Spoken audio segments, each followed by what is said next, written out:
What is up, guys? Stephen Jeffrey of SJ Relics. I hope you guys are having a wonderful week. Things have it's certainly been good and looking up here around SJ Relics. I got to do an unexpected pawn shop haul this week, which is why I am on here in the first place, because I wanted to show you these awesome knives. I went to my local pawn shop, Gun and Gold Pawn Shop here in Port Royal. Blake is always looking out for me. He got a group of knives in. I got to look at those and check them out, and we made a deal. And he always does me really favorably. I think for me not having to go here, there, and yonder or pay eBay fees, he always gives me a really great deal. So I want to get into those without further ado, but I'm also wanting to share this because I'm really excited about this. Being able to do that with a knife. This is the Ozark Grail that everybody's doing, but that action right there, my thumbs, I have some issues there just from overuse, and just being able to, being able to flick a knife. I always see people do that. Do it again, and the fact that I've got a knife that I can do that with now, I'm stoked. But if you haven't picked one of these up yet, Walmart, they're $19, 20-something dollars with tax. I never, my wife says I always round down, not round up, so I'm trying to be better about that. Again, I don't math well, but that makes me excited. But anyway, it's the little things. Let's get into these knives. Awesome pawn shop haul. Again, hope you guys are doing well today. Let's check it out. So I swung by Gun and Gold Pawn Shop here in Port Royal, and Blake had these knives. They had just come out the back, and he was holding them there. And of course, I was, right place, right time. He always looks out for me. Really cool pawn shop, really cool guy. So I'm very thankful to have a watering hole close to home that I can kind of feed my habit and go and do some knife hunting. So swung by there. Past 2 times I've been there, this knife has been there. This is a made in China, but the build of this is right at 3.5, just 2 lines shy of 3.5. Very heavy duty built. It is a back lock. It looks like a novelty knife. It has the pressed metal liners with the bolster in, just like a novelty knife would have, but it has these brass pins, which I thought was a unique feature. Nice blade shape, very robustly made. You do have to press both back locks. I'm not nimble enough to just hit one of those, but just easy action on that. You can hear that nice chatty close. There is the pin blade. Again, just a cool little knife. And so between this knife here, and like I say, it is solidly made. And like I say, something about it intrigued me, so I went ahead and grabbed it. And between this and this Stanley USA made ratcheting screwdriver, and of course this is their Yankee line, and you can change the direction there. This is a 3423. Shout out to James at Bigfoot's Cave. He's got me looking at tools. Anyway, I did grab this. So these two, I'd say these two were $5 on there. And my dad had given me this kit here a few years ago, which you can see where I've lacquered over it to kind of protect that patina that has one of these screwdrivers. This one's a little bit, the one I got is a little bit smaller head. I don't know how to rate these, but this one's a little bit finer point, Phillips head. So very cool. And I'll add that to this kit. And I've got these other non-ratcheting versions here that are made by BMC MFG Corporation.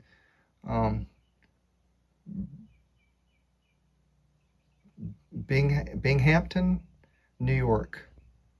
Forgive me if I said that wrong, but yeah. So I just thought it was something cool to add to that collection. So I got those two, $5. And then these cliffhangers, I've always dug them. Knife Doctor has showed several of these. This one is in pristine shape. Of course, it's got that, it's a backpacker knife. You can hook this to your backpack. There's that little clip. It is reversible. You can go both sides on this. Sorry about that. You can go both sides on this. Cool little thing Schrade was doing. Very light knife, very lightly made. This one is serrated. As you can see, there is not a mark on this blade. I sent this picture to a friend. Shout out to Guy Harris last night saying, hey, look at my knife haul, and happy knife hunting to you, Guy. He is up there looking for some knives as well. But anyway, I got this Schrade USA. This is the Cliffhanger 7, so I guess it's a 7-inch. And so I got this. Price-wise, I don't know. I'm gonna give an overall price of everything all together.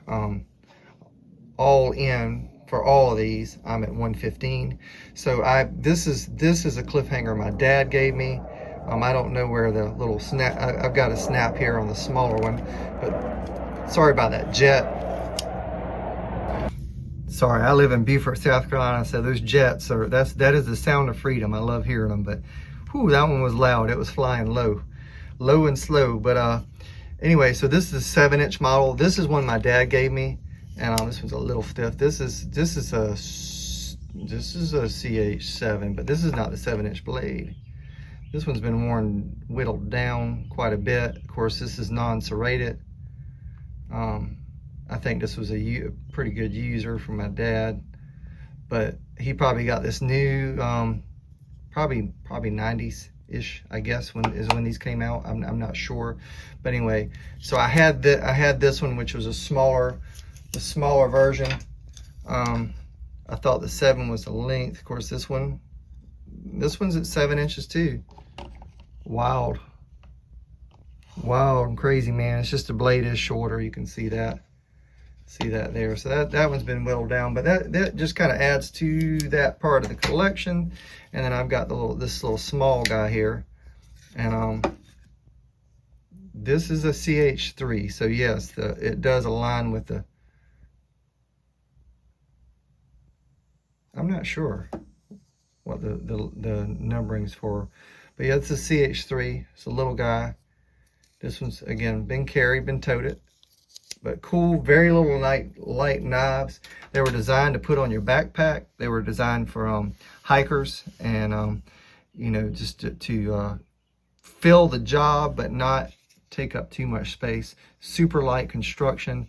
There you can see there in the back spring, and then a very thin liner lock, you know, there, but that's just all to reduce weight. Still a very solid knife.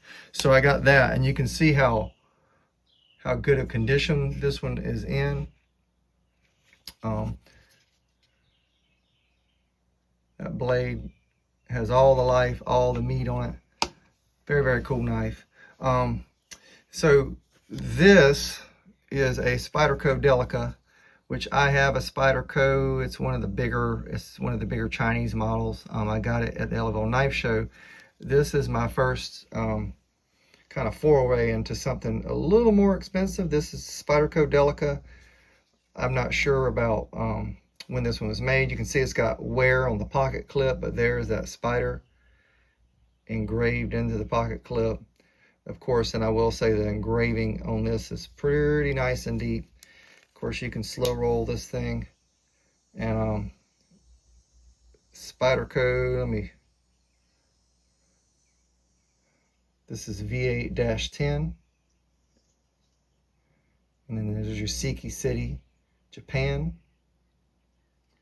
Very nice blade. There's your engraving there, etching there, that Spyder. I love how deep they got that in there, and you can see just that cross hatching lines there.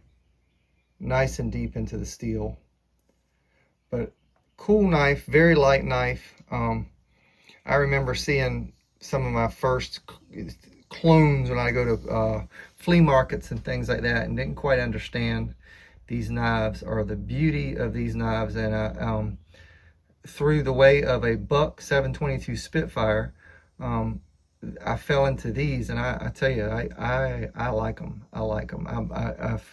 Um, I wouldn't could have considered myself a modern guy, but I do have quite a few moderns. But these are well made, very ergonomic. The purchase on that is perfect in the hand, feels good in hand.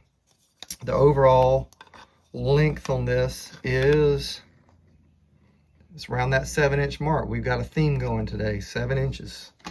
So awesome knife. He wanted 50 for this. I want to say this one was 25. I don't remember. I know he wanted 50 on the Spyderco, and like I say, other than the wear on the pocket clip, I mean, you can see that blade. This thing is in great shape. Nothing wrong there. Like I say, other than just cosmetic on the pocket clip. So this is a 1999 buck 442. You can see the 1999 mark there. There's your little C, USA. I love the aggressiveness on the thumb stud there. You can see this serrated edge it's been chewed on a bit, but fine user. I'll be able to smooth that out and address some of those issues, clean that up. I did a Gerber recently that had a lot of chewing like that on the serrated part. People using the serrated part like a saw on hard materials, but cool handles, very lightweight. Kind of, you know, got some thickness in the hand. I would say it feels, as far as the handle and the thickness, without the weight, it feels very buck 110 feeling. Has that little finger groove there. You can choke up on the back. Nice purchase on the back of that blade. Again, Spyderco-esque. I think they really set the tone for that. But very nice knife. I may reverse the pocket clip. I don't know. Something about it being on this side. I don't know. It's not bad. No, it's good. I don't. Something about these knives made me feel that a pocket clip had been reversed. But I know, and this is a back lock. I know these are carry tip down. And so I don't know what I'm thinking here, guys. It's my dyslexia taking over. But anyway, nice knife, reversible pocket clip, and awesome deal, I thought. Now this, to me, kind of, so overall, all in for all of these, don't forget about the screwdriver and the Chinese knife. Just all in, I was 115. That was out the door. This kind of put me over the edge with these, and this is a buck 303. The Tang stamp is a 1971 to 86. If anybody sees anything about this blade that tips them off about what year this is from, let me know in the comments. I love the swedge on this. I've seen quite a few folks in the community with these. I love that long pull. There's the buck knife cutting the screw in half. So there's that shield. There's that textured Delrin, you know, saw cut Delrin. Nice knife, nice condition. The snap on this is kind of medium. It's not super heavy. It's got a nice little satisfying plunk. There's your sheep's foot. This blade is in great shape. You know, a little less used than the main blade, and then this spay blade, I don't think anybody used at all, because it's still it's got some scratching there. It's still very sharp, and it probably was sharpened, but cool knife. So somewhere between 19 71 and 86 this knife was made. Again, if you know or can see anything, this is a 2-back spring, brass liners, nickel silver bolsters.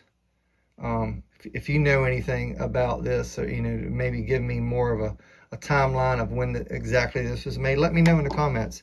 But and this Spyderco, if anybody knows when this was made, just by the markings on it, again, drop it in the comments. I'm learning just like you guys, and I always appreciate when you guys chime in there and let me know, because I learn a lot from you guys, and I thank you for that. Anyway, this is me. This is my pawn shop haul. Again, $115 out the door. That was everything. These were 110.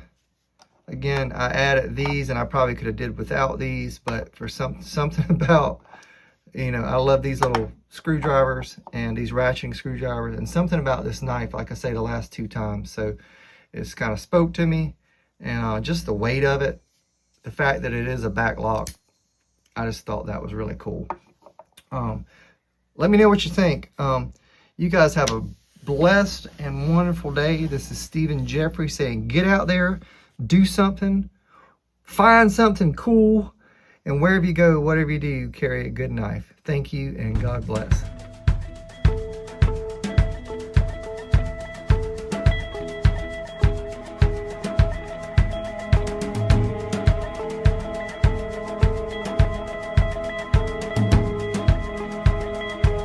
This is the burden of the lost, to save a soul at any cost. Oh, how a king suffered and died.